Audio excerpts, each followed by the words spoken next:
Hey, I wanted to apologize to you for being very remiss in getting these Prep Talk videos out to you. But hopefully you've had a good time as you've been studying and presenting your lessons in the current series, which is Like Glue, Making Our Relationship Stick. And this week we're specifically looking in Romans 14, Stick with Acceptance. Now this lesson dovetails very nicely into last week's lesson, which was on humility.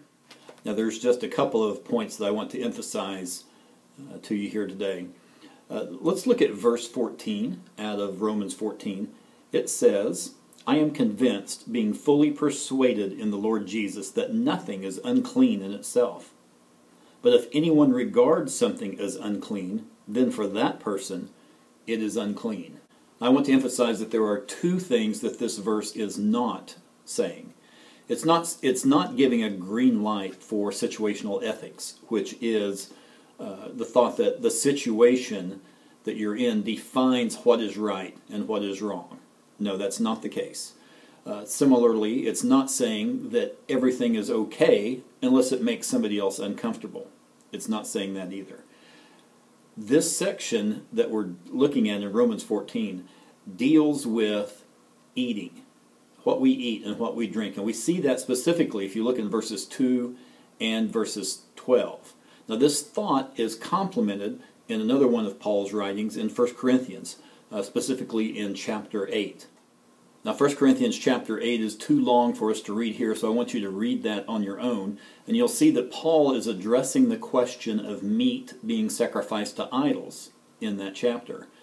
In a nutshell, he's saying that we know there's only one God. We know that idols are nothing. We know that meat is meat, and it doesn't change anything when it is sacrificed to an idol. It doesn't make it unholy. There's nothing wrong with eating that meat. But if this bothers a fellow Christian because they believe that the meat is defiled because it's been sacrificed to a false god, then it's better not to eat it at all. Also compare 1 Corinthians 8, Romans 14 to 1 Corinthians 10, the last part of that chapter, verses 23 through 33. Now, of course, there's some broader application that can be made here. I believe we can apply this to a number of things. We can apply it to drinking alcohol. We can apply it to watching R-rated movies. We can apply it to gambling, and just a variety of things. It's just because you can do it and it doesn't bother you doesn't necessarily mean that you should do it. It's just like we teach our kids. It's not a matter of what I can get away with. It's a matter of what's best. Now the tie-in to last week's lesson on humility to me is very obvious.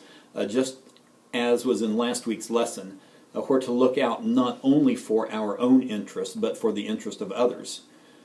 Now, if what I'm doing is a stumbling block to someone, even if what I'm doing is not prohibited, then I shouldn't do it. So the question is, how does this lesson, how does that tie into acceptance? Because that's the title of the lesson. Well, the very first word in our lesson text in verse 1 is accept. Accept the one whose faith is weak. So when someone's opinion is different than yours, we should accept, not quarrel with, not judge that person. Paul also says in verse 1 not to quarrel over those disputable matters. Those are matters that don't really matter. Those are not hills worth dying on. And you can probably think of some of those thoughts, some of those opinions, some of those interpretations maybe even, that doesn't really warrant arguing and quarreling.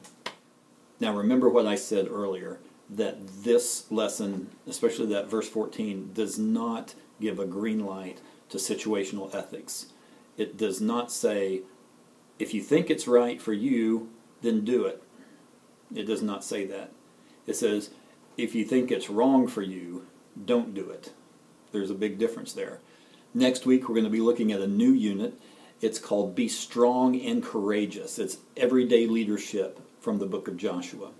So don't forget to pray for your class. Try to plan a fellowship soon. Summer's here. Lots of good things that your class can do either inside or outside. And don't forget to minister to your class. There's babies being born. There are deaths that occur. There are people who get sick in your class. Don't forget to minister to those people. And you know best how to do that, depending on your class and you as a leader. So that's all I have for now. I hope to see you Sunday.